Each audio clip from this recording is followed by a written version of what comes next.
நம்ம இப்போ நம்ம எந்த படத்தை பற்றி பார்க்க போறோம்னா சிவாஜி படத்தை பற்றி பார்க்க போகிறோங்க. அந்த சிவாஜி படத்தை டைரக்டர் எஸ் சங்கருங்க, திரைக்கதை எழுதியவர் எஸ் சங்கருங்க, உரையாடல் சுஜிதாங்க, தயாரித்தவர் எம்எஸ் குகன் எம் சரவணுங்க, நடிப்பு ரஜினிகாந்த், ஸ்ரீயா சரண், விவேக் சுமன்க, ஒளிப்பதிவு கேவி ஆனந்துங்க, திருத்தியவர் அந்தோனி, இசையமைத்தவர் ஏஆர் ரகுமான், தயாரிப்பு நிறுவனம் ஏவிஎம் ப்ரொடக்ஷன். வெளியீட்டு தேதி வந்து ஜூன் 11ஆம் தேதிங்க. இயக்க நேரம் 188 நிமிடங்க. நாடு இந்தியா, மொழி தமிழுங்க. பட்ஜெட் 60 கோடிங்க. வசூல் சாதனை 150 கோடிங்க. தனது 100வது மைல்கை இசையமைப்பில் ஏஆர் ரகுமான் இசையமைத்தாருங்க. அதே நேரத்தில் கலை இயக்கம், ஒளிப்பதிவு மற்றும் எடிட்டிங் ஆகியவற்றில் முறையே செய்யப்பட்டதுங்க. ஜூன் 15 2007 அன்று வெளியான சிவாஜி திரைப்படம் விமர்சகர்களிடமிருந்து மிகுந்த நேர்மையான விமர்சனங்களை பெற்றதுங்க மற்றும் உலக அளவில் 125-160 கோடி வசூலித்து வணிக ரீதியாக வெற்றி பெற்றதுங்க. வெளியான நேரத்தில் அதிக வசூலித்த இந்திய படங்கள் ஒன்றாக இதை உருவெடுத்ததுங்க. இந்த திரைப்படம் ஒரு தேசிய திரைப்பட விருது, 3 பிலிமேர் விருதுகள் மற்றும் 2 விஜய் விருதுகளை வென்றதுங்க. இந்த திரைப்படம் 3D ஆக மாற்றப்பட்டு டிசம்பர் 12ஆம் தேதி 2011ஆம் ஆண்டு அன்று சிவாஜி 3D என வெளியிடப்பட்டதுங்க. 3D பதிப்பின் இயக்க நேரம் வசூலை விட குறைவாக இருந்தது. 155 நிமிடங்கள் குறைக்கப்பட்டதுங்க. கோலிவுட் வரலாற்றில் 100 கோடி கிளப்பில் நுழைந்த முதல் தமிழ் படமாக இது வெளியிடப்பட்டதுங்க. 2005ஆம் ஆண்டு முதல் படங்களை இயக்கிய வருவதால் கேவி ஆனந்த் ஒளிப்பதிவு செய்துள்ள இறுதி பணி இதுவாகும். இந்த படத்தில் அவர் கனா கண்டேன் திரைப்படத்திலும் பிப்ரவரி 26ஆம் தேதி 2008ஆம் ஆண்டு இருப்பதற்கு முன் சுஜாதாவின் இறுதி வசன எழுத்து பணியிலும் அறிமுகமானார். கதைகளம் சிவாஜி ஆறுமுகம் ஒரு பணக்கார இந்திய மென்பொருள் பொறியாளர். 10 ஆண்டுகள் பணியாற்றிவிட்டு இந்தியா திரும்புகிறார். சிவாஜி அறக்கட்டளை என்ற லாப நோக்கற்ற அறக்கட்டளையை நிறுவதை அவர் நோக்கமாக கொண்டுள்ளார். இதில் ஏழைகளுக்கு இலவசமாக சேவை செய்யும் மருத்துவமனைகள் மற்றும் கல்வி நிறுவனங்கள் வலையமைப்பு அடங்கும். மிகவும் செல்வாக்கு மிக்க அரசியல் பரப்புரையாலும் தொழிலதிபர் அபூர்வமான ஆதிசேஷன் லாபம் ஈட்டும் கல்வி நிறுவனங்கள் மற்றும் மருத்துவமனைகளை நடத்தி வருகிறார்கள். சிவாஜியை ஒரு கொடிய போட்டியாளராக பார்க்கிறார். தனது அறக்கட்டளையை தொடங்க ஆதிசேஷன் சிவாஜியை பல அரசு அதிகாரிகளுக்கு கட்டாயப்படுத்துகிறார். அடிப்படை ஒப்புதல்கள் மற்றும் தடைகளை பெற இது இறுதியில் அவரது சொத்தை அடமான வைத்து ஒரு உடமையை விற்று பணத்தை செலுத்த வேண்டிய கட்டாயத்தில் உள்ளார். ஆதிசேஷன் சில குண்டர்களை சிவாஜியை மிரட்டி மருத்துவமனை மற்றும் பல்கலைக்கழகத்தை கட்டுவதை நிறுத்த சொல்லுகிறார். ஆனால் சிவாஜி அதை மறுக்கிறார்கள். அவர்கள் அவரை அடிக்க முயற்சிக்கிறார்கள். ஆனால் சிவாஜி அவர்களை குப்பையில் போடுகிறார். இதற்கிடையில் சிவாஜி ஒரு இசைக்கருவி கடையில் விற்பனையாளராக பணிபுரியும் ஒரு அடக்கமான மற்றும் பாரம்பரிய பெண்ணான தமிழ்ச்செல்வியை காதலிக்கிறார். தமிழ்ச்செல்வியும் அவரது குடும்பத்தினரும் ஆரம்பத்தில் சிவாஜியின் அட்டூழியங்களுக்கும் பயப்படுகிறார். ஆனால் அவர் விரைவில் தமிழ்ச்செல்வியின் இதயத்தை அவரது குடும்பத்தினரின் ஒப்புதலையும் பெற முடிகிறது.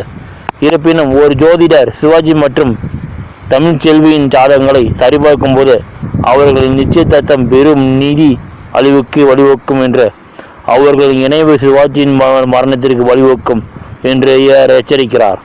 சிவாஜி மீதான அக்கறை காரணமாக தமிழ்ச்செல்வி ஆரம்பத்தில் இந்த திட்டத்தை மறுக்கிறார்.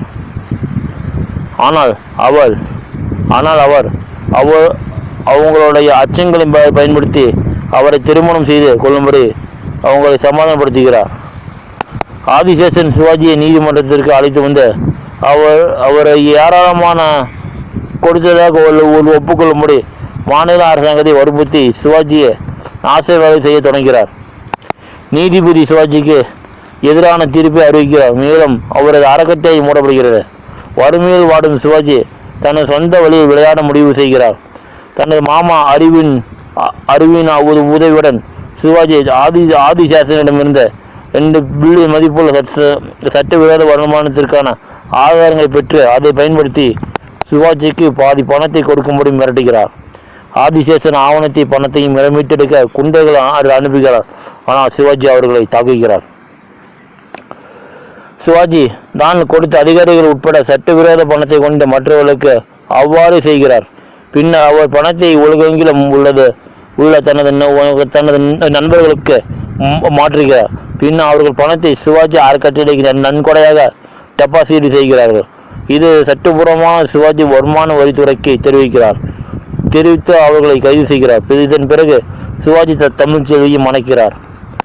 ஆதிசேஷன் சம்பளத்தை இருந்த முதலமைச்சர் சிவாஜி மிரட்டி சட்டபூர்வமாக மீண்டும் திறக்கிறார். ஆதிசேஷன் அப்போதைய ஆதிசேஷன் மறைமுகமாக பயன்படுத்துகிறார். மேலும் அவரது உயிரை காப்பாற்ற அவர் சிவாஜியின் மடிக்கணியை கொடுக்கிறார். அவர் ஆதாரங்களுடன் தனது கைது செய்யப்படுகிறார். ஆதிசேஷனும் காவல்துறையினரும் குரல் அங்கீகாரம் மூலம் அவரது கனியை திறக்க முயற்சிக்கிறார்கள். ஆனால் அவர் இல்லாமல் அது செய்ய முடியாது. சிவாஜி மறிக்கிறார். ஆதிசேஷன் அவரை மரணிக்கும் அளவுக்கு சித்திரவதை செய்கிறார்.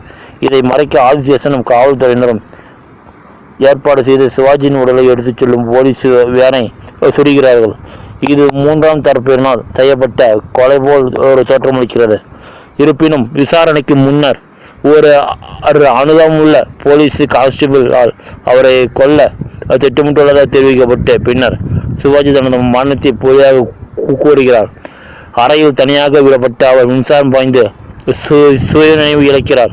சிவாஜியால் ஒரு எம்எம்எஸ் மூலம் தகவல் தெரிவிக்கப்பட்ட பிறகு டாக்டர் செரியன், தமிழ்ச்செல்வி மற்றும் அறிவு ஆகியோர் போலீஸ் வேனை இடமறித்து துப்பாக்கிச் சூடு நடத்துவதற்கு முன்பு அவரது உடலை ஒரு டம்மியுடன் மாற்றுகிறார்கள்.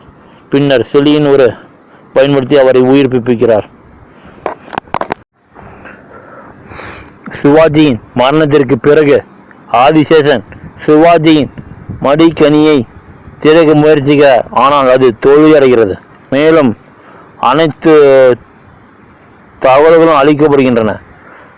சில நாட்களுக்கு பிறகு புத்துயிர் பெற்ற சிவாஜி தனது NRI நம்பர் MG ரவிச்சந்திரன் போல் மாறு வேடமிட்டு அறக்கட்டளையின் கட்டுப்பாட்டை எடுக்க திரும்புகிறார்.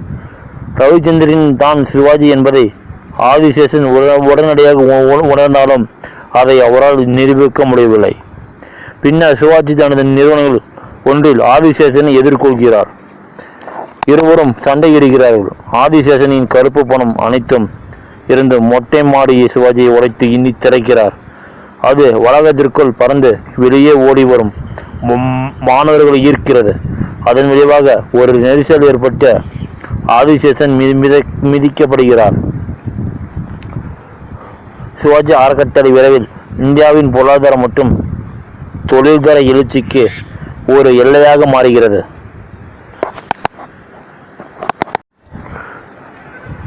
நடிகர்கள் ரஜினிகாந்த், சிவாஜி ஆறுமுகம், MGR ரவிச்சந்திரன். தமிழ் செல்வியாக ஸ்ரேயா சரண், சிவாஜியின் வருங்கால மனைவியாக. ஆதிசேஷனாக சுமன், குரல் சுப்பு பஞ்சு. அறிவாக விவேக், சிவாஜியின் துணை மற்றும் சிறந்த நண்பர். டாக்டர் செலியனாக ரகுவரன். சிவாஜியின் தந்தை ஆறுமுகமாக மணிவண்ணன். இன்ஸ்பெக்டர் ராம் குமாராக J. லிவிங்ஸ்டன். சிவாஜியின் தாயார் பார்வதி. ஆறுமுகமாக வடிவுக்கரசி. குழந்தை வேளாக கொச்சி ஹனிபா. தொண்டைமானாக சாலமன் பாப்பையா, ராமலிங்கத்தின் பக்கத்து வீட்டுக்காரர். தமிழ்ச்சேவியின் தந்தை ராமலிங்கமாக பட்டிமன்ற ராஜா. ACP அறிவுலகனாக சண்முகராஜன். வழக்கறிஞர் கிருஷ்ணமூர்த்தியாக பரமிட் நடராஜன். பழனிசாமியாக MS பாஸ்கர். தமிழ்ச்செல்வியின் தாயார் ஜோதி ராமலிங்கமாக உமா பத்மநாபன். வேலுவாக போஸ் வெங்கட் ஆதிசேஷன் வலதுகை. அமர சிகாமணி. ஐயப்பனாக அல்லவா வாசு, அறிவின் நண்பன். ரங்கத்துறையாக இளவரசு. முத்துக்காளையாக. டாக்டர் கேசவனாக AC முரளிமோகன். நாராயணாக சுவாமிநாதன். தயாரிப்புங்க. வளர்ச்சி 1996ஆம் ஆண்டு தனது இந்தியன் வெளியானதைத் தொடர்ந்து சங்கர் தனது அடுத்த முயற்சிக்காக 3 கதைக்களங்களை ரஜினிகாந்தை அணுகி பரிந்துரைத்தார். இதில் பின்னர் சிவாஜி 2007, எந்திரன் 2010 மற்றும் ஐ 2015 என மாறிய ஸ்கிரிப்டுகளுக்கு அடங்கும். ரஜினிகாந்த் சந்தேகம் கொண்டிருந்தார். அந்த நேரத்தில் 3 கொஞ்சம் ஸ்கிரிப்டுகளை மறுத்துவிட்டார். ஆகஸ்ட் 2005 ரஜினிகாந்த் தனது அடுத்த படத்திற்காக ஒப்பந்தம் செய்தார். இது சென்னையின் பழமையான ஆப்ரேட்டிவ் ஸ்டுடியோவான ஏவி புரொடக்ஷன் தயாரிக்க இருந்தது. இது எம்.எஸ். குகன் மற்றும் எம். சரவணன் ஆகியோரால் நடத்தப்பட்டது. இந்த முறை சங்கர் படத்தின் இயக்குநராக இருப்பது உறுதி செய்யப்பட்டது. படத்தின் பெயரில் எந்த பிரச்சனையும் ஏற்படாமல் இருக்க சிவாஜி கணேசனின் குடும்பத்தினரிடம் கலந்து ஆலோசித்த பிறகு இந்த திட்டம் ஆகஸ்ட் 24 2005 அன்று அறிவிக்கப்பட்டது. ரஜினிகாந்தின் பிறப்பில் இருந்த பெயரான சிவாஜி ராவ் கெய்க்வாட் பெயருக்கு பிறகு இந்த படத்திற்கு சிவாஜி என்று பெயரிடப்பட்டது. சமூக சேவையில் இளங்கலை என்பதை குறிக்கும் தி பாஸ் என்ற டெக்லைன் தலைப்புக்கு பின் சேர்க்கப்பட்டது. ஏஎம் புரொடக்ஷன் 168வது படமாக இருப்பதோடு மட்டுமல்லாமல் சிவாஜி ரஜினிகாந்தின் 154வது படமாகவும் அவரது 100வது தமிழ் படமாகவும் ஏவிஎம் ஒரு புரொடக்ஷனுடன் அவர் நடித்த 9வது படமாகவும் அமைந்தது. ரஜினிகாந்தின் வாழ்க்கை வரலாற்று ஆசிரியர் நமன் ராமச்சந்திரனின் கூற்றுப்படி இந்த படம் தயாரிப்பு நிறுவனத்தின் நிறுவனர் ஏவி மையப்பனின் 100வது பிறந்த நாளை நினைவுகூறும் வகையில் தயாரிக்கப்பட்டது. அண்ணாமலை 1992 உடன் அறிமுகமான பாரம்பரிய மஞ்சள் நிற ரஜினிகாந்தின் அறிமுக உரையில் ஏற்பட்ட மாற்றத்திற்கு சிவாஜி குறிப்பிடத்தக்கவர். அதற்கு பதிலாக உரை குரோமில் காட்டப்பட்டுள்ளது.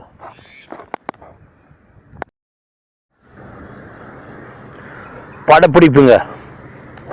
2005 நவம்பர் 28 அன்று ஏவிஎம் புரொடக்ஷனில் பூஜையுடன் முதன்மை படப்பிடிப்பு தொடங்கியதுங்க. படத்தின் வெளியீடு ஒரு ரகசிய நிகழ்வாக இருந்தது. முக்கிய நடிகர்கள் மற்றும் குழுவினர் மட்டுமே நிகழ்விற்கு அழைக்கப்பட்டனர். சிவாஜி படத்தின் முதல் அட்டவணை டிசம்பர் 14 2005 ஆண்டு ஹைதராபாத்தில் உள்ள ராம்ஜி பிலிம் சிட்டியில் ரஜினிகாந்த் மற்றும் சரண் இடம்பெறும் வாஜி வாஜி பாடலுடன் தொடங்கியது. ராம்ஜி பிலிம் சிட்டியில் படப்பிடிப்பு நடத்தும் யோசனையை சங்கருக்கு தாரணி பரிந்துரைத்தார். அவர் ஒரு கலை இயக்குநராக தனது திறமைகளையும் அனுபவத்தையும் பயன்படுத்த அந்த இடம் அவருக்கு நிறைய வாய்ப்புகளையும் வழங்குவதாக உணர்ந்தார். வாஜி படமாக்கப்பட்டது. சங்கர் நிறைய வண்ணங்களையும் கொண்ட ஒரு அரண்மனையை காட்ட தரணியிடம் கேட்டபோது ஒரு பாபிலோனியா அரண்மனை அமைப்பை காண்பிக்கும் நோக்கத்துடன் தாரணி 80 நடன கலைஞர்கள் மற்றும் ஒரு இளைய கலைஞர்களை தங்க வைக்க 4 மாடி பாபிலோனியா அரண்மனையை உருவாக்கினார். இந்த அரங்கம் 30 நாட்களுக்குள் கட்டப்பட்டது. கேவி ஆனந்தின் கூற்றுப்படி சூப்பர் 35 திரைப்பட வடிவத்தில் படமாக்கப்பட்ட பாடலின் படப்பிடிப்பு 8 நாட்களில் நிறைவடைந்தது. ஜி. தனஞ்சயன் தனது the best of Tamil cinema புத்தகத்தில் பாடலின் தயாரிப்புக்காக 35 மில்லியன் செலவிடப்பட்டதாக குறிப்பிடுகிறார். 4 பருவங்களை சித்தரிக்கும் ஒரு கண்ணாடி குவிமாடம் வைக்க முடிவு செய்தேன். ஆனால் சங்கர் திட்டவட்டமாக இருந்தார். பாலைவனத்தையும் பூக்களின் தோற்றத்தையும் தான் விரும்புவதாக கூறினார். எனவே ஒரு பக்கம் பாலைவனத்தையும் மறுபுறம் பாறைகள், நீர்வீழ்ச்சிகள் மற்றும் பூக்களையும் வைக்க முடிவு செய்தோம். ராமோஜி பிலிம் சிட்டியில் படமாக்கப்பட்ட சாகானா பாடலுக்கான செட் வடிவமைப்பை மிகவும் சவாலானது என்று தரணி விவரித்தார். 4 பாரம்பரிய காலண்ட பருவங்களை பற்றி பேசும் பாடலின் வரிகளை கேட்ட பிறகு நடைபெற்ற கருத்தரங்கில் அவர் பயமுறுத்திய பருவங்களில் வாழ்வது என்ற கருத்தை பயன்படுத்த தாரணி நினைத்தார். 4 பருவங்களை சித்தரின் தொகுப்பின் வடிவமைப்பிற்காக ஒரு பாரம்பரியம் ஜப்பானிய வீடு, ஒரு சமகால வீடு மற்றும் ஒரு எதிர்கால வீடு என 3 கருத்துக்களை தரணி முன்மொழிந்தார். ஒரு சதுரம், ஒரு வட்டம் மற்றும் ஒன்றை ஒன்று ஒட்டிய பிரமிடு வடிவங்களில் 3 குவி மாடங்களை கொண்ட எதிர்கால வீட்டு கருத்தை தங்க தேர்ந்தெடுத்தார். வட்ட வடிவ குவி மாடம் அதை சுற்றி ஒரு பாதையும் 50 அடி உயர பாறையிலிருந்து விழும் நீரையும் கொண்டிருந்தது.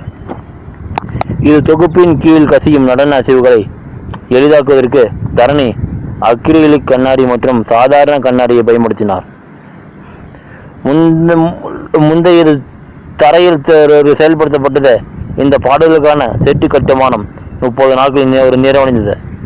இந்த 2 பாடல்களுக்கும் மேலதிகமாக தமிழ்ச்செல்வி விற்பனையாளராக பணிபுரியும் இசைக்கடையை சுற்றியுள்ள தெரு இசைக்கடைக்கு பின்னால் உள்ள கிழங்கு தமிழ்ச்செல்வியின் வீட்டின் உட்புற பகுதிகள் மற்றும் ஆதிசேஷனின் அலுவலக அறை ஆகியவற்றிற்கான ஒத்த படைப்புகளுக்கு தரணி பங்களித்தார்.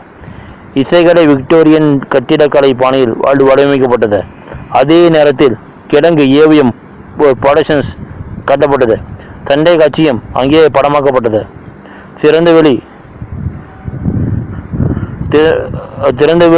தியேட்டரில் மற்றொரு அதிரடி காட்சி படப்பிடிப்பு தரணியால் வடிவமைக்கப்பட்டது.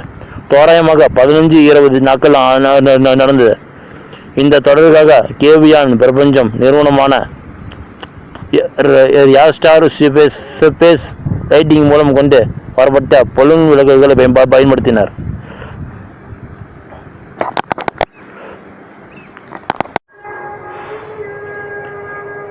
பாராட்டுகள். 2007 தேசிய திரைப்பட விருதுகள் வென்றது. சிறந்த சிறப்பு விளைவுகளுக்கான வெள்ளித்தாமரை விருது MS இந்திய கலைஞர்கள் சென்னை. 2008 தென்னிந்திய பிரீமியர் விருதுகள் வென்றது. சிறந்த இசையமைப்பாளருக்கான பிரீமியர் விருது AR ரகுமான் வென்றது. சிறந்த ஒளிப்பதிவாளருக்கான பிரீமியர் விருது KV ஆனந்த் வென்றது. பிரீமியர் சிறந்த கலை இயக்குனர் விருது தோட்டா. பரிந்துரைக்கப்பட்டது. சிறந்த நடிகருக்கான பிரீமியர் விருது ரஜினிகாந்த். பரிந்துரைக்கப்பட்டது. சிறந்த படத்திற்கான பிரீமியர் விருது சிவாஜி. பரிந்துரைக்கப்பட்டது. சிறந்த பின்னணி பாடகிக்கான பிரீமியர் விருது சின்னம்மை. 2007 விஜய் விருதுகள் வென்றது. பிடித்த நாயகனுக்காக விஜய் விருது ரஜினிகாந்த். பரிந்துரைக்கப்பட்டது. பிடித்த கதாநாயகிக்கான விஜய் விருது ஸ்ரேயா சரண். வென்றது. சிறந்த இசையமைப்பாளருக்கான விஜய் விருது AR ரகுமான். 2007 தமிழ்நாடு மாநில திரைப்பட விருதுகள் வென்றது. சிறந்த படத்திற்கான தமிழ்நாடு மாநில திரைப்பட விருது முதல் பரிசு. நடிகர்கள் மற்றும் குழுவினர். கதாநாயகியாக வேடத்திற்கான முதல் தேர்வு ஐஸ்வர்யாய். இருப்பினும் அக்டோபர் 2005 சங்கர் மற்றும் ரஜினிகாந்த் நடிகை ஸ்ரேயா சரண் கதாநாயகியாக வேடத்தில் நடிப்பார் என்று அறிவித்தனர். வெற்றிகரமான குரல் சோதனைக்கு பிறகு தேர்ந்தெடுக்கப்பட்ட நடிகை கனிகா சரணின் குரலுக்கு டப்பிங் செய்தார். இதன் மூலம் சங்கருடன் 2வது முறையாக இணைந்து பணியாற்றினார் நடிகர் விவேக். நவம்பர் 2005 சிவாஜியின் தாய்மாமன் அறிவு வேடத்தில் நடிகை ஒப்பந்தம் செய்யப்பட்டார். நடிகை சுனேனா இந்த படத்தின் மூலம் நடிப்பில் அறிமுகமாகியிருந்தார். இருப்பினும் அவரது காட்சி இறுதி கட்டத்திலிருந்து நீக்கப்பட்டது. முன்னதாக சந்திரமுகியில் ரஜினிகாந்துடன் பணிபுரிந்த நயன்தாரா பிலோயிலக்கா பாடலில் ரஜினிகாந்துடன் சிறப்பு தோற்றத்தில் நடிகை ஒப்பந்தம் செய்யப்பட்டார். அமிதாப் பச்சன், மோகன்லால் மற்றும் பிரகாஷ்ராஜ் ஆகியோர் பரிசீலிக்கப்பட்ட பிறகு ஆதிசேஷன் வேடத்தில் நடிக்க சுமன் மார்ச் 2006 உறுதி செய்யப்பட்டார். மிஸ்டர் பரத் 1986 படத்தில் ரஜினிகாந்துடன் நடித்த சத்யராஜ் மிஸ்டர் பரத் ரஜினிகாந்துடன் நடித்த படத்திற்கு பிறகு நான் எதற்கும் குறைவாக திருப்தி அடைய முடியாது என்று கூறினார். மோகன்லால் ஒரு வருடம் முழுவதும் மற்ற திட்டங்களை தவறிடாமல் திட்டத்தில் ஈடுபட முடியாது என்பதால் தான் மறுத்துவிட்டதாக கூறினார். தனது பாத்திரத்திற்காக சுமன் தனது மீசையை அகற்றி தனது புன்னகையை வெளிப்படுத்த பல் தூக்கினார். சங்கர் ஆடை வடிவமைப்பாளர்களிடம் ஒருவரிடம் கதாபாத்திரத்திற்கு கரையில்லாத வெள்ளை வேட்டி சட்டை, காலணிகள், ரோலக்ஸ் கடிகாரம் மற்றும் ஹோபான் சன்கிளாஸுகள் கொடுக்குமாறு அறிவுறுத்தினர். இதற்கு முன்பு சுமன் ரஜினிகாந்துடன் 1981 படத்தில் நடித்திருந்தார். சுப்பு பஞ்சி சுமனுக்கு டப்பிங் செய்தார். விவாதம் பேச்சாளர் சால்மன் பப்பாயா மற்றும் பட்டிமன்ற ராஜா ஆகியோர் துணை வேடங்கள் நடிக்க தேர்ந்தெடுக்கப்பட்டனர். படத்தின் கதை மற்றும் திரைக்கதையை எழுதிய சங்கருக்கு இந்த திட்டத்திற்காக அப்போதைய சாதனை சம்பளமாக 100 மில்லியன் இந்தியன் ரூபாய். படத்தின் ஒளிப்பதிவு மற்றும் பின்னணி இசையமைக்க தேர்ந்தெடுக்கப்பட்ட ஏ.ஆர். ரகுமானுக்கு 30 மில்லியன் வழங்கப்பட்டது. சிவாஜிக்கு வசனம் எழுத சுஜாதா நியமிக்கப்பட்டார்.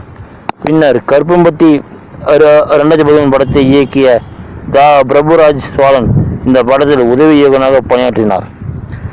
ரஜினிகாந்தின் மகள் சௌந்தர்யா ஒரு கிராபிக்ஸ் டிசைனராக பணியாற்றினார். இந்த படத்திற்கான தலைப்பை உருவாக்கினார். அவர் முன்பு தனது தந்தையின் 2 படங்களான பாபா 2002 மற்றும் சந்திரமுகி 2005 ஆகியவற்றில் அதே நிலையில் பணியாற்றினார். August 2005 KV. ஆனந்த் ஒளிப்பதிவாளராக நியமிக்கப்பட்டார். படத்தில் ஆடைகளை வடிவமைக்க பனீஷ் மல்கோத்ரா பொறுப்பேற்றார். அந்தோனி மற்றும் தோட்டாதரணி முறையே எடிட்டர் மற்றும் கலை இயக்குநராக இருந்தனர். ரஜினிகாந்திற்கான கூடுதல் ஒப்பனை கலைஞர் பானுவால் செய்யப்பட்டது. இயக்குனர் எஸ்.பி. முத்துராமன் படத்தின் இணை தயாரிப்பாளராக பணியாற்றினார். இசைங்க பாரகு வெயில் பின்னணி இசையின் சில மறுபதிவுகளுக்கு பிறகு ரகுமான் கூடுதல் மறுபதிவாக சென்றிருந்தார். படத்தின் அதிகாரப்பூர்வ ஒளிப்பதிவு வெளியீட்டிற்கு 1.5 மாதங்களுக்கு முன்பு ஒளிப்பதிவிலிருந்து 3 பாடல்கள் இணையத்தில் கசிந்தன. இருப்பினும் பாடல்கள் குறைந்த தரத்துடன் அதிகாரப்பூர்வமற்ற அதிகாரப்பூர்வ பதிப்புகள் சற்று வித்தியாசமாக பெயரேற்றப்பட்டு வெவ்வேறு கலைஞர்களால் பாடப்பட்டன.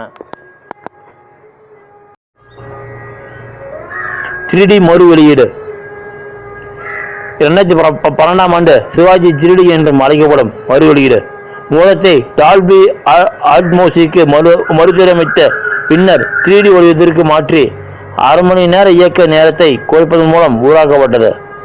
புதிய டால்பி அட்மோஸ் தளத்துடன் தொடங்கப்பட்ட முதல் இந்திய திரைப்படம் சிவாஜி 3D ஆகும். 3D மதிப்பின் ட்ரெய்லர் ஆகஸ்ட் 13, 2012ஆம் அன்று பிரசாத் ஆய்வகத்தில் ரஜினிகாந்துடன் இணைந்து வெளியிடப்பட்டது.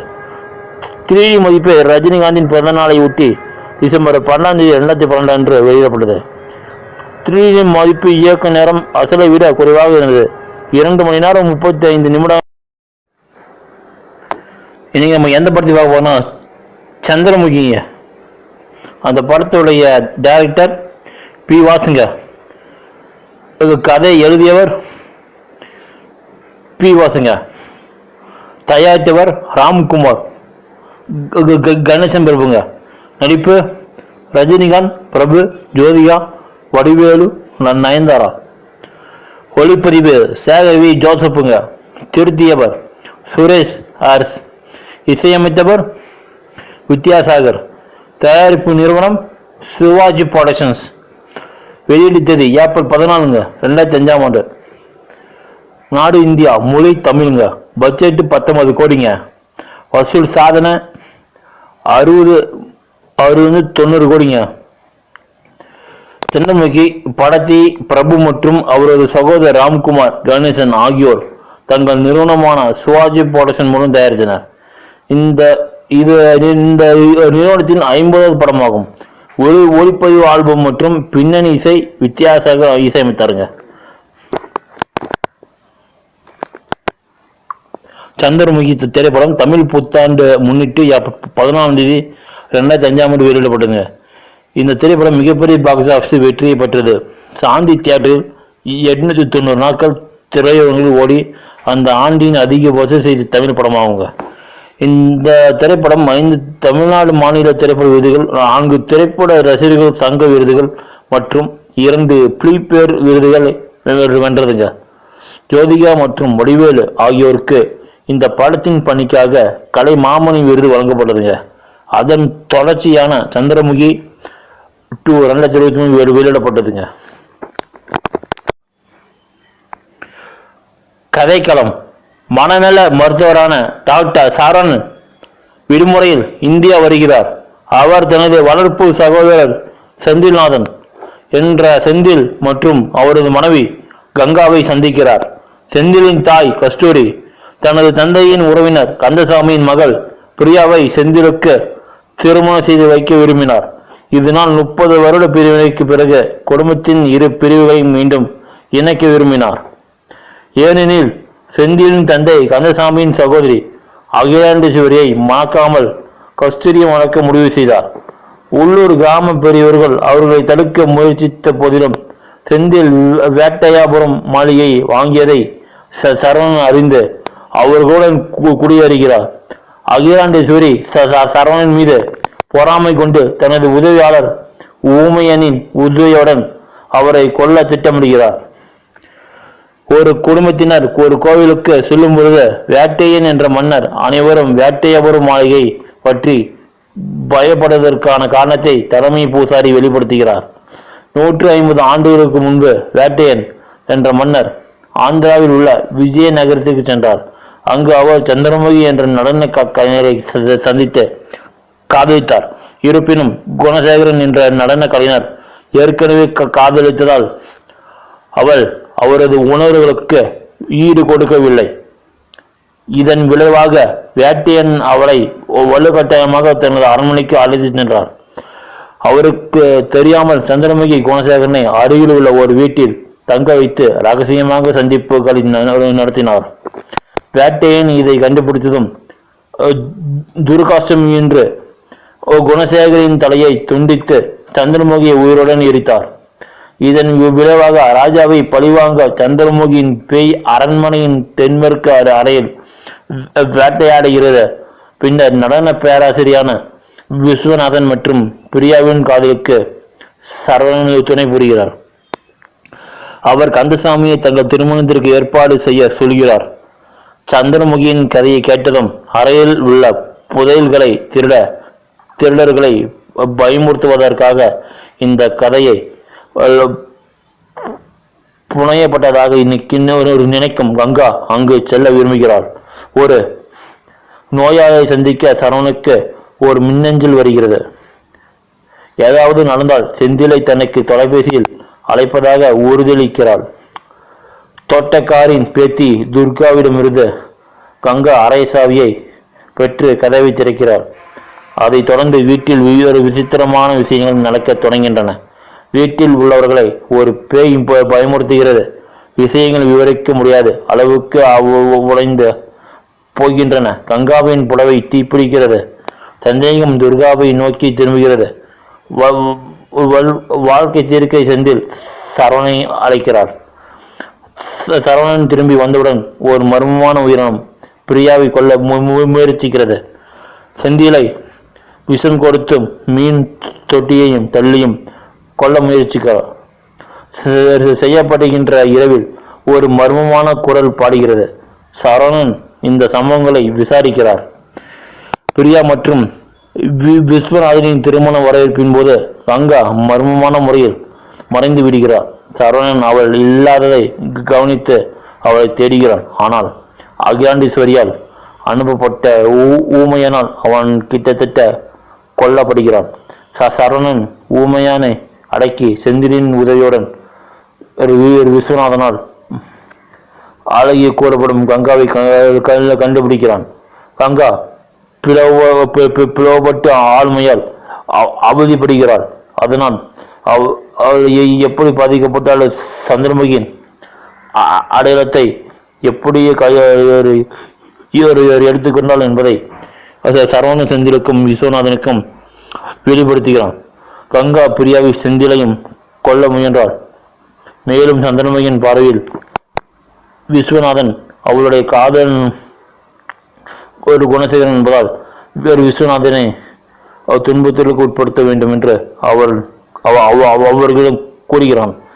ஏனெனில் குணசேகரன் இருந்த அதே வீட்டில்தான் கங்காவும் தங்கியிருப்பதால் சரவணன் வேட்டையன் போல் நடந்து கொண்டு பேய் பிடித்த ராமச்சந்திர ஆச்சாரியர் நடத்திய பூஜையில் ஒன்றை சீர்குலைத்து பேயின் விருப்பத்தை அறிய பேயுடன் பேசி அதன் விருப்பத்தை அறிய கங்காவை அது சரவணன் இறந்து விட்டதாக கங்காவின் நம்ப வாய்ப்பு தான்.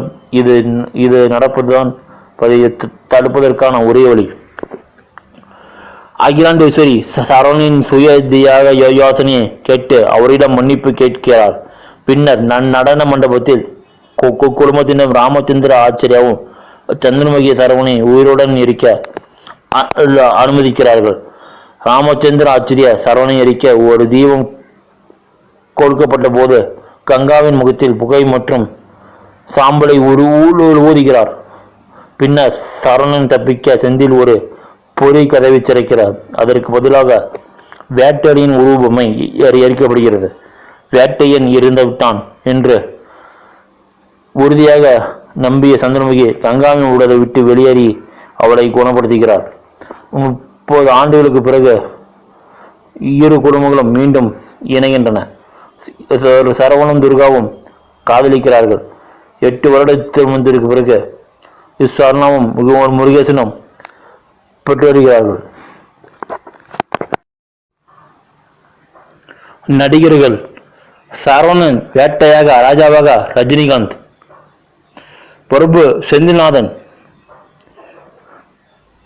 கங்காவாக சந்திரமேயாவும் ஜோதிகா, முருகேசனாக வடிவேலு, துர்காவாக நயன்தாரா, கந்தசாமியாக நாசர், விஸ்வநாதாக குணசரனாகவும் வினித், துர்காவின் தாத்தாவாக விஜயகுமார், அகிலாண்டேஸ்வரி வாரியாக ஷீலா, கஸ்தூரியாக KR விஜயா, ராமச்சந்திர ஆச்சாரியாக அவினாஷ், குமாராக தியாகு, போலி போயிட்பவராக பனோபரா, நாயராக மோகன்ராஜ், ஊமையனாக சோனஹூட், கார் உரிமையாளராக மதன் பாபு, செந்திநாதனின் உதவியாளராக DB கஜேந்திரன், பிரியா விஸ்வநாதனாக மாவிகா, லட்சுமி கந்தசாமியாக வினயா பிரசாத், சுவர்ணா முருகேசனாக சுவர்ணா மேத்யூ, கந்தசாமியின் இளைய மகளாக சுஜிபாலா, கோவில் அர்ச்சகராக உன்னி கிருஷ்ணன் நம்பூதிரி, பெரிய கருப்பு தேவர் பூட்டு போடுபவர், ஏலூர் பஞ்சாயத்து தலைவராக சிவநாராயணமூர்த்தி, கணேஷ் கட்டுமான தொழிலாக பாண்டியவி, கங்காவின் தாயாக சுதா நடிகை, பொம்மையாக பிருகாசிதா, செந்தில்நாதனின் தந்தையாக சிவாஜி கணேசன்.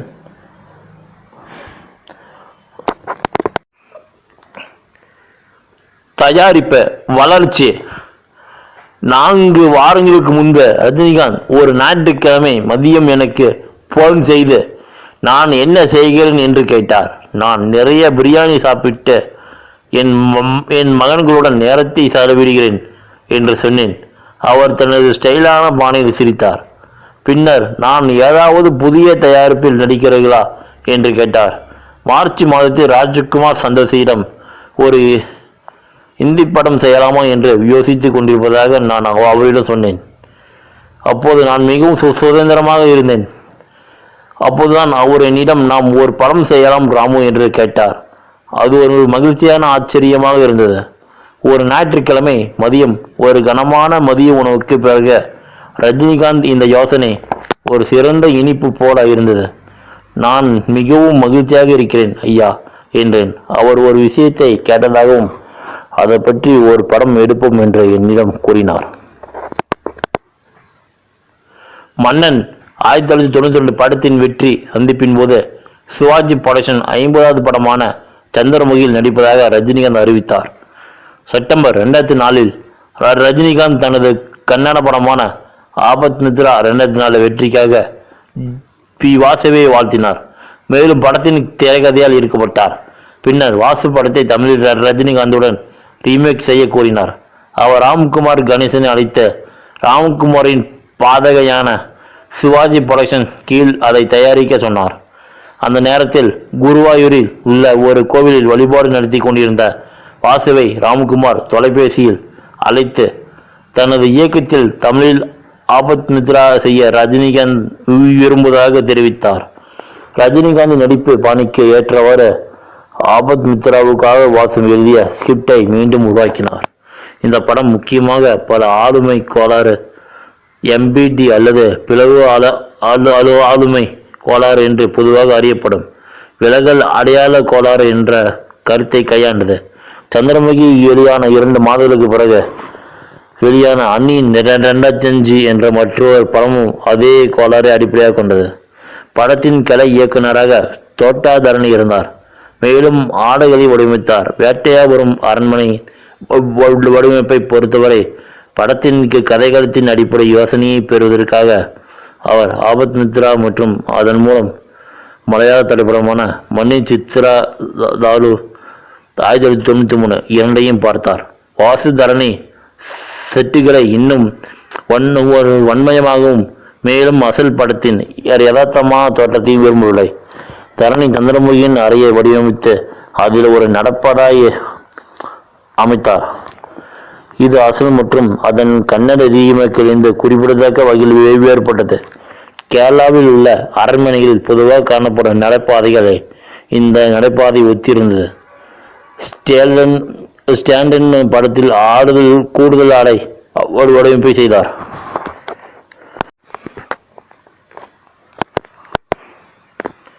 வார்ப்பு ரஜினிகாந்த் டாக்டர் சரவணன் மற்றும் ராஜா வேட்டையான் வேடங்களில் நடித்தார். அவர் தனது பாத்திரத்திற்காக ஒரு வீக் அணிந்திருந்தார். ரஜினிகாந்த் மற்றும் வாசு இருவரும் முந்தைய காட்சியை கொண்ட ஒவ்வொரு காட்சியும் விவாதித்து அவை படமாக்கப்படுவதற்கு முன்பு தேவையான உள்ளீடுகளை சேர்த்தனர். மணி சித்திரா தாலுவை போலாமல் படத்தின் தொடக்கத்தில் ரஜினிகாந்த் தோன்றுகிறார். அங்கு மோகன்லால் நடித்த அதே கதாபாத்திரம். படத்தின் நடுவில் தோன்றும் ராம்குமாரின் சகோதரர் பிரபு ஒரு சிவில் இன்ஜினியர் மற்றும் கற்பனையான கணேஷ் கன்ஸ்ட்ரக்ஷன் உரிமையாளர் செந்தில் நாதனாக நடித்தார். பிரபு இந்த படத்தை ராம்குமாருடன் இணைந்து தயாரித்தார். கங்கா மற்றும் சந்திரமுகி வேடங்களுக்கு ஆரம்பத்தில் சிம்ரன் நடிக்க நியமிக்கப்பட்டார். இறுதியில் அவர் அந்த திட்டத்தில் நடிக்க மறுத்துவிட்டார். ஏனெனில் அவரது கதாபாத்திரத்தில் நிறைய நடனம் தேவைப்பட்டது. மேலும் அந்த நேரத்தில் அவரது கர்ப்பம்தான் மறுத்ததற்கு மற்றொரு காரணம் என்று கூறினார். பின்னர் ஐஸ்வர்யா ராய்க்கு இந்த வேடம் வழங்கப்பட்டது. ஆனால் அது மறுத்துவிட்டது. சதா மற்றும் ரீமா சென் ஆகியோரும் மாற்றாக கருதப்பட்டனர். இந்த வேடம் இறுதியாக ஜோதிகாவுக்கு சென்றது. அவர் தனது அட்டவணையில் 50 நாட்கள் ஒதுக்கினார். மணி சித்ரா தாலுவில் சோபனாவின் காட்சிகளில் இருந்து வேறுபட்ட முறையில் தனது காட்சிகளை நடிக்க வைக்க வாசு விரும்பினார். ஜோதிகாவுடன் படமாக்கப்படுவதற்கு முன்பு காட்சிகளை அவரே நடித்து காட்டினார். மலையாள படமான மனசினக்கிரே 2003 ஆண்டு இது துர்காவின் நடிப்பால் வாசு ஈர்க்கப்பட்ட பிறகு துர்காவின் பாத்திரத்தை சித்தரிக்க நயன்தாரா தேர்ந்தெடுக்கப்பட்டார். முருகேசன் என்ற நகைச்சுவை வேடத்தில் வடிவேல் நடித்தார். படத்தின் 200வது நாள் திரையரங்க ஓட்ட விழாவில் ரஜினிகாந்த் வடிவேலை வாசிவிட இந்த வேடத்திற்கு பரிந்துரைத்ததாகவும் படப்பிடிப்பு அட்டவணையை திட்டமிடுவதற்கு முன்பு வடிவேலையின் தேதிகளை பெறுமாறு ராம்குமாரிடம் கேட்டதாகவும் கூறினார். கந்தசாமி நாசர் மற்றும் முருகேசனின் மிரட்டும் அக்காவாக அகிலாண்டேஸ்வரியாக ஷீலா நடித்தார். இந்த வேடத்தில் ஷீலா ஒப்பந்தம் செய்யப்பட்ட போது தயாரிப்பாளர்கள் அவரது பாத்திரம் குறித்த விவரங்களை ஊடகங்களுக்கு வெளியிட வேண்டாம் என்று கேட்டுக்கொண்டனர். அபுதமித்ராவின் சந்திரமுகி என்ற ஆவியுடன் பேசும் பேய் விரட்டும் ராமச்சந்திர ஆச்சாரியாவின் பாத்திரத்தை அவினாஷ் மீண்டும் செய்தார்.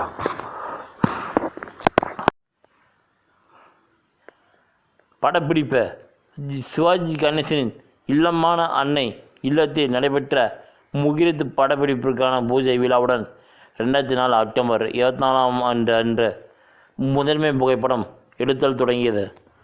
படப்பிடிப்பு பிப்ரவரி 15 2005 தேதிக்குள் முடிவடையும் என்று காட்சி விளைவுகள் உட்பட போஸ்ட் ப்ரொடக்ஷன் பணிகளை முடிக்க படக்குழுவினருக்கு 2 மாதங்கள் அவகாசம் வழங்கப்படும் என்று ராம்குமார் கணேசன் கூறினார். முதல் படப்பிடிப்பு அட்டவணை 2 நாட்களுக்கு பிறகு தளபதி தினேஷ் நடனமாடி சென்னையில் உள்ள ராமாவரத்தில் படமாக்கப்பட்ட சண்டை காட்சியுடன் தொடங்கியது. ரஜினிகாந்த் நடித்த சண்டை காட்சியில் 25க்கும் மேற்பட்ட டொயோட்டோ குவாசிஸ் மற்றும் 30 ஸ்டண்ட் கலைஞர்கள் ஈடுபட்டனர். வேட்டையாபுரம் மாளிகை ஹைதராபாத்தில் கட்டப்பட்டது. ரஜினி மட்டும் படமாக்கப்பட்ட பாடல் காட்சிகள், அவர் மற்ற முக்கிய நடிகர்களுடன் தோன்றும் 2 பாடல்கள் மற்றும் ஜோதிகா படமாக்கப்பட்ட கிளைமேக்ஸ் பாடல் ஆகியவை ராம்ஜோ ஃபிலிம் சிட்டியில் படமாக்கப்பட்டன. திட்டமிட்டபடி 120 நாட்களுக்கு பதிலாக 78 நாட்கள் மட்டுமே படம் முடிக்கப்பட்டதாக வாசு கூறினார். தேவுடா தேவுடா பாடலின் படமாக்கல் பல்வேறு தொழில்கள் மையமாக கொண்டது. குறிப்பாக துப்புரவு தொழிலாளர்கள், கழிவுநீர் சுத்தம் செய்வோர், விவசாயிகள் மற்றும் சலவை தொழிலாளர்கள் கொஞ்ச நேரம் பாடலுக்கான இடங்களை தேட தயாரிப்பு பிரிவுக்கு உதவிய ராம்ஜியின் கூற்றுப்படி ராம்குமார், கணேசனும் வாசுவும் துர்க்கியை தேர்ந்தெடுத்தனர். இதனால் சந்திரமுகி அங்கு படமாக்கப்பட்ட முதல் தமிழ் படமாக அமைந்தது. தயாரிப்பு பிரிவு பிப்ரவரி 25 2005 சென்னையில் இருந்து விமானத்தில் சென்றது. ஆடியோ வெளியீட்டிற்கு பிறகு பாடலின் படப்பிடிப்பு நிறைவடைந்தது. கொஞ்ச நேரம் எப்எஸ் மற்றும் பாமுக்லே ஆகிய இடங்களில் படப்பிடிப்பு நடத்தப்பட்டது. எபிசேஸ் படப்பிடிப்பு 6 மணி நேரம் ஆனது. பமுக்லேயில் உள்ள பகுதி அருகில் அமைந்துள்ள பண்டைய நகரமான படமாக்கப்பட்டது. வீட்டு ஊடகம் மோசமான பராமரிப்பு மற்றும் மோசமான சிகிச்சை காரணமாக படத்தின் அசல் நெகட்டிவ் சேதமடைந்தது. ஏபி இன்டர்நேஷனல் ஒரு மறுசீரமைப்பு திட்டத்தை தொடங்கியது. இது 2K பணிப்பாய்வில் படத்தின் ஃப்ரேம் ஸ்கேன் செய்தது. அவர்களால் அனைத்து தேய்மானங்களும் நீக்கி இயற்கையான ஃபிலிம் தானியத்தை தக்க வைத்துக் கொள்ள முடிந்தது. இந்த மீட்டெடுக்கப்பட்ட பதிப்பு ஆகஸ்ட் 2 2012 அன்று ப்ளூரே வடிவத்தில் வெளியிடப்பட்டது. படத்தின் தொலைக்காட்சி பிரீமியர் 27 அக்டோபர் 2008 அன்று தீபாவளி பண்டிகையின் போது சன் டிவியில் நடந்தது. சந்தைப்படுத்தல். படத்தை விளம்பரப்படுத்த தயாரிப்பாளர்கள் டாடா இண்டிகோ நிறுவனத்துடன் ஒரு வணிகத்தில் ஈடுபட்டனர். படத்தின் ஒளிப்பதிவில் இருந்து பாடல்களின் ரிங்டோன்கள் மற்றும் சிறப்பு ஸ்கிரீன் சேவர்கள் வெளியிடப்பட்டன.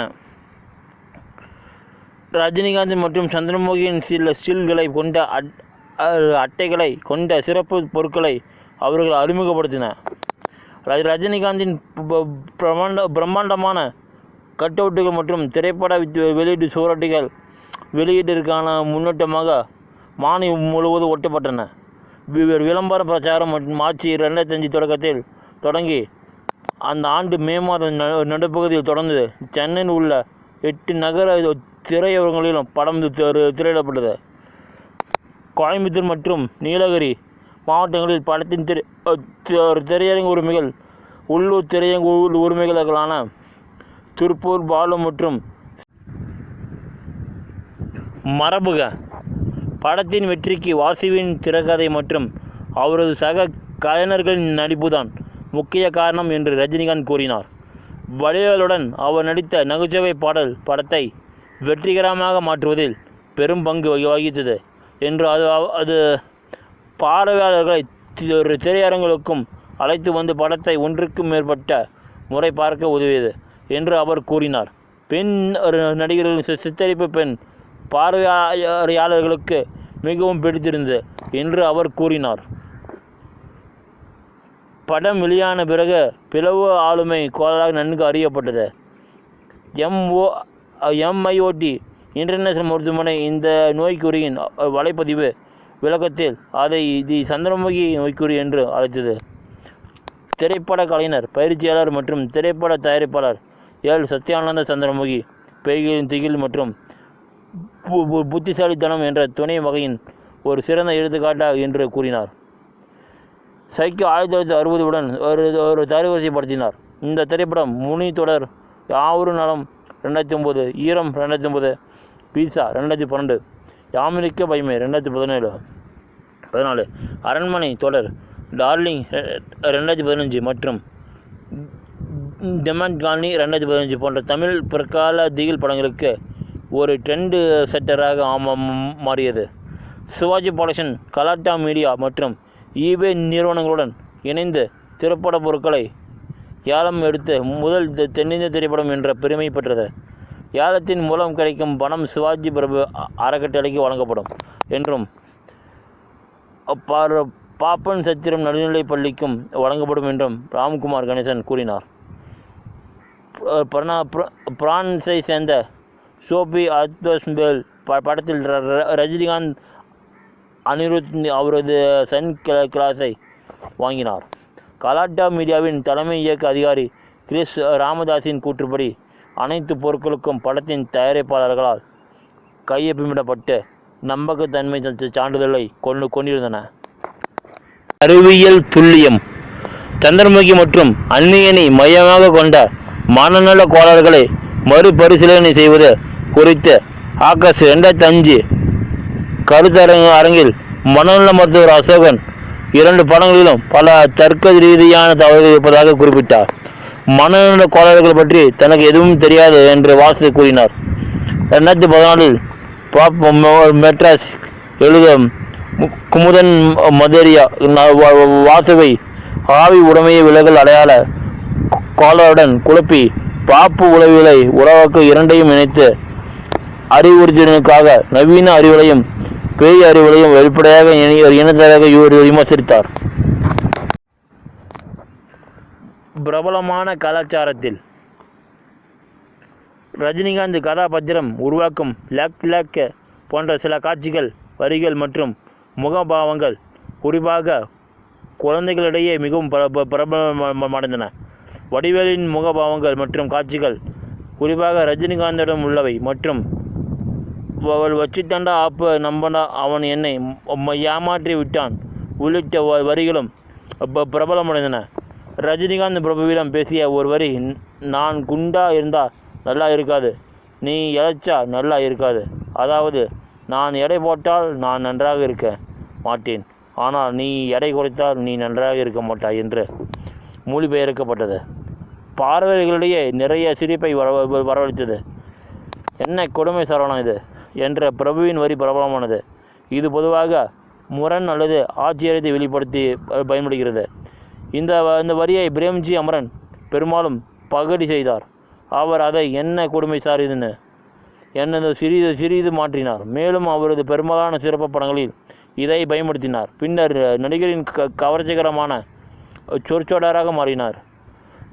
இந்துவின் மாலதி ரங்கராஜனுக்கு அளித்த பேட்டியில் பிரபு தனது சீரியஸ் வரி நகைச்சுவையாக உருவாக்கப்பட்ட விதத்திற்கு பாராட்டு தெரிவித்தார். தொடர்ச்சி. ஏப்ரல் 2020 சன் பிக்சர்ஸ் தயாரிக்கும் சந்திரமுகி 2 என்ற தொடர்ச்சி அறிவிக்கப்பட்டது. ஆனால் இறுதியில் கோவிட்-19 தொற்றுநோய் ஏற்பட்ட தாமதங்கள் காரணமாக ஜூன் 2022 லைகா புரொடக்ஷன்ஸ் அதை கையகப்படுத்தியது.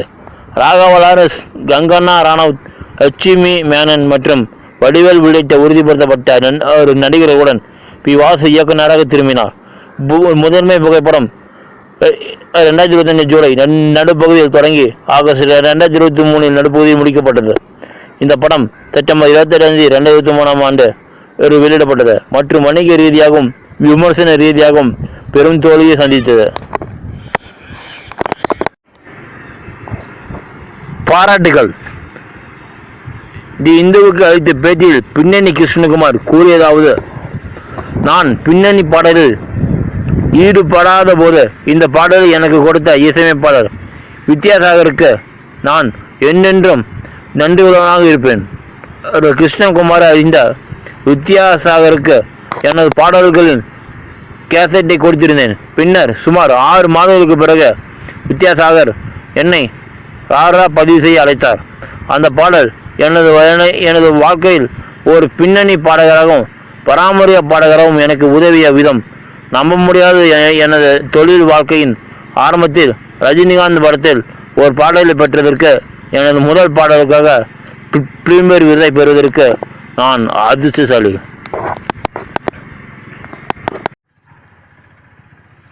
வரவேற்புங்க. விமர்சன ரீதியான பதில்.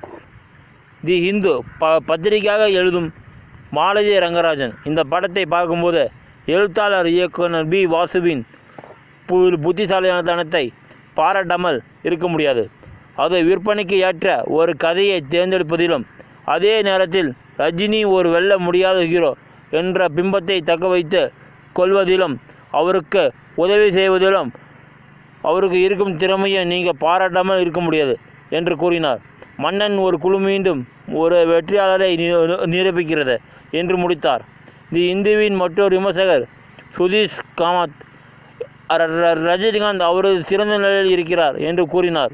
தி டைம்ஸ் ஆஃப் இந்தியாவின் ஒரு விமர்சகர் இந்த படத்தை பொழுதுபோக்கு செயலான ஒரு சடங்குகளை மதிக்கும் மற்றும் எப்போது வாழ்க்கையை விட மிக பெரியது என்று அழைத்தார். தி டூ டெயின் அருண் ராம் சந்திரமுகியுடன் ரஜினிகாந்த் தனது மறைந்து வரும் வாழ்க்கையும் தமிழ் சினிமாவின் செல்வத்தையும் மீண்டும் உயிர்ப்பிக்கிறார் என்று கூறினார். டெக்கான் ஆல்டு பத்திரிகையாக எழுதும் ஜி உலகநாதன் ரஜினிகாந்த் மற்றும் வடிவேல் இடையேயான கெமிஸ்ட்ரியை பாராட்டி ரஜினிகாந்த் மீண்டும் முழு ஃபார்முக்கு வந்துவிட்டார். நகைச்சுவை அவருக்கு இயல்பாகவே வருகிறது. மேலும் அவர் வடிவேலில் ஒரு திறமையான கூட்டாளியாக காண்கிறார். படத்தின் சில சிறந்த காட்சிகள் இருவரும் ஒன்றாக இருக்கும்போதுதான் என்று கூறினார்.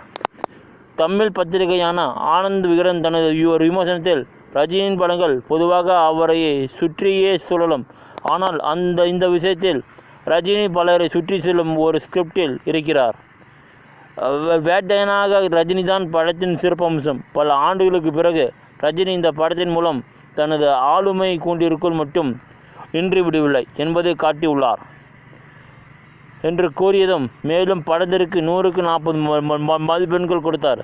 சந்திரமுகி வெறுமேன சூப்பர் ஸ்டாரின் பிம்பத்தை மேலும் உயர்த்த சில கூடுதல் பாடல்கள், சண்டை மற்றும் நகைச்சுவை காட்சிகளுடன் கன்னடத்திலிருந்து பி. வாசுவின் திரைக்கதையில் மிகவும் விடாமுயற்சியுடன் உழைத்தார். குறிப்பாக 2ஆம் பாதியில் ஆரம்பத்தில் கதாநாயகியை மையமாக கொண்ட ஒரு படத்தில் ரஜினிகாந்த் என்ன செய்வார் என்று ஒருவர் யோசித்தார். ஆனால் படத்தில் ரஜினிகாந்தின் கவர்ச்சியும் திரை ஈர்ப்பும் எல்லாவற்றையும் வித்தியாசப்படுத்துகின்றன என்று ஸ்கிரீன் எழுதியுள்ளது. அனைத்து ரஜினி படங்களைப் போலவே சந்திரமுகியும் ஒரு நட்சத்திர ஈர்ப்பு மற்றும் ரஜினி கேலரியில் நடிக்கிறார். படத்தில் எந்த அரசியல் செய்திகளும் இல்லை. அது கொஞ்சம் நிம்மதியாக இருக்க வேண்டும். நயன்தாரா மற்றும் ஜோதிகா பெண் கதாபாத்திரங்களில் நடித்துள்ளதால் படத்தில் ஏராளமான கவர்ச்சி இருக்கிறது. ஆனால் செய்தி தெளிவாக உள்ளது. ராஜா ரஜினி திரும்பிவிட்டார். அவரது ரசிகர்கள் பட்டாளம் இதைவிட அதிகமாக கேட்க முடியாது. ருக் மைனாகாந்தன் எழுதுகையில் நீண்ட காலமாக எதிர்பார்க்கப்பட்ட மகிழ்ச்சி சந்திரமுகி தன்னை இந்த ஆண்டின் பாக்ஸ் ஆஃபீஸில் வெற்றி படமாக மாற்றியுள்ளது என்று கூறினார். ஸ்லேட்டின் கிரேடி ஆண்ட்ரிஸ் படத்தை ரஜினிகாந்தின் கதாபாத்திரத்தை பாராட்டினார். அவர் சரவணின் மனதை படிக்கும் திறனை நன்கு பயிற்சி பெற்றவர் என்று கூறி ரஜினிகாந்தின் திரைப்படங்களை நகைச்சுவை, அதிரடி மற்றும் இசை எண்களால் நிரம்பியுள்ளன. மேலும் அவை முகத்தில் கதை தாக்கத்தையும் உதைப்பதில் மிகுந்த மகிழ்ச்சியும் அடைகின்றன என்று முடித்தார். வணக்கம் நண்பா. இன்றைக்கி நம்ம வீடியோவில் எந்த படத்தை பற்றி நம்ம பேச போகிறோம்னா யூத்துங்க. இந்த படத்தோட இயக்குனர் வின்சென்ட் செல்வாங்க. இதை திரைக்கதையை எழுதியவர் பிரசன்னா குமாருங்க. கதை எழுதியவர் ஸ்ரீ விக்ரம் சீனிவாசங்க. அடிப்படையில் சிறு நவுதாங்க. தயாரித்தவர் டி. அஜய் குமாருங்க. நடிப்பு விஜய், சந்தியாகான், யுகேந்திரன். ஒளிப்பதிவு நாட்டி சுப்பிரமணியம். திருத்தியவர் வி. டி. விஜயன். இசையமைத்தவர் மணி சர்மா. தயாரிப்பு நிறுவனம் லட்சுமி புரொடக்ஷன்ஸ். வெளியீட்டு தேதி ஜூலை 19, 2002. இயக்கம் நேரம் 120 நிமிடங்கள். நாடு இந்தியா. மொழி தமிழ். அடுத்து கதை கலங்க.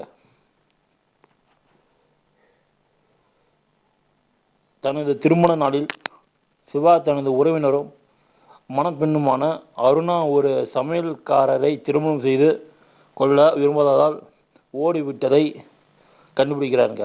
இருப்பினும் அவர் அதை லேசாக எடுத்துக்கொண்டு அருணாவின் சகோதரர் பிரபுவிடம் வேலை தேட சென்னைக்கு செல்கிறாருங்க.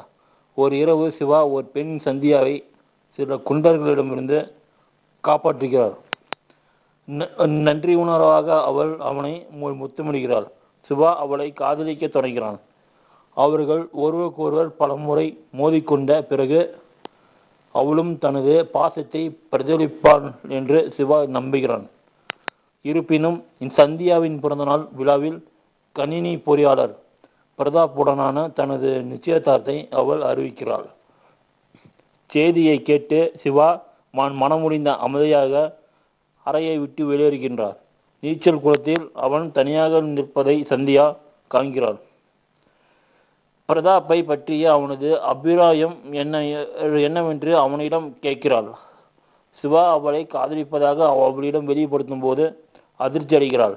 சந்தியா அவனிடம் நட்பை மட்டுமே உணர்கிறேன் என்று கூறி தன்னை நேசிப்பதை நிறுத்த சொல்கிறாள்.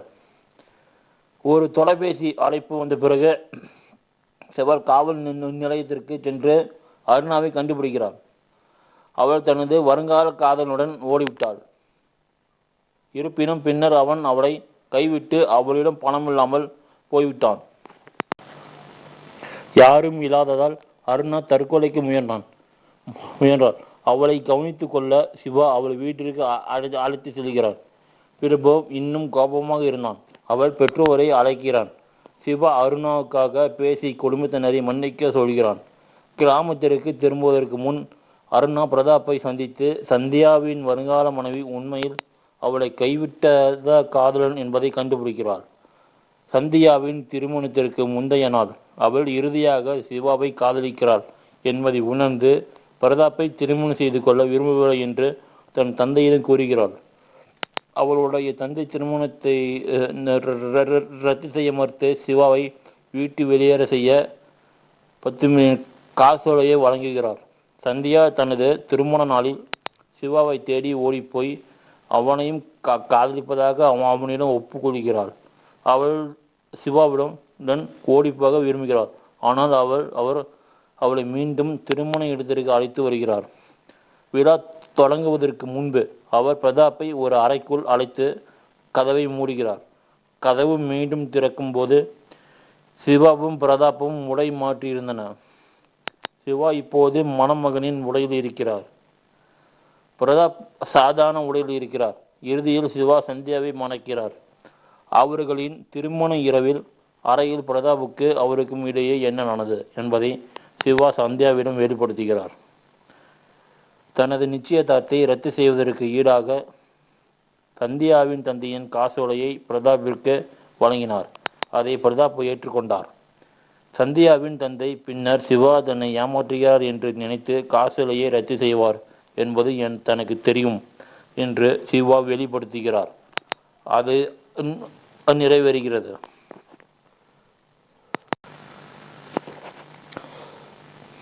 தயாரிப்புங்க 4 திரைப்படங்கள் மட்டுமே நடித்திருந்தாலும் ஷாகினின் 3 படங்களில் அவர் சந்தியா வேடத்தில் மீண்டும் நடித்துள்ளார். வேலு மற்றும் பிரின்ஸ் ஆகியவை யூத் என்ற பெயரிடப்படுவதற்கு முன்பு தலைப்புகளாக கருதப்பட்டன. சில காட்சிகள் ஹைதராபாத்தில் படமாக்கப்பட்டன. அங்கு ஒரு பாடலும் ஒரு ஆடம்பரமான செட்டில் படமாக்கப்பட்டது. மேலும் அதில் விஜய் சுமார் 100 நடன கலைஞர்களுடன் நடனமாடினார். சில ஸ்டண்ட் காட்சிகள் பின்னர் சென்னையில் வெகேனி ஸ்டுடியோவில் ஏவிஎம் ஸ்டுடியோவில் படமாக்கப்பட்டன. 12 லட்சம் செலவில் ஒரு ஆடம்பரமான செட்டில் ஒரு நீர்வீழ்ச்சியை போல மரங்கள் மற்றும் புல்லுடன் அமைக்கப்பட்டன. முன்னணி ஜோடியின் மீது ஒரு பாடல் இங்கே படமாக்கப்பட்டது. சகியே சாகியே பாடல் நாயகர நீர்வீழ்ச்சி டொரண்டோ மற்றும் ஒட்டடாவில் படமாக்கப்பட்டது. இயக்குனர் மிஸ்கின் இந்த படத்திற்கு உதவி இயக்குநராக பணியாற்றினார்.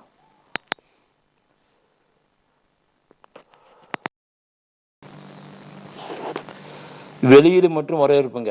இந்த படம் ஜூலை 19, 2002 அன்று வெளியிடப்பட்டது மற்றும் வணிக ரீதியாக வெற்றி பெற்றதுங்க.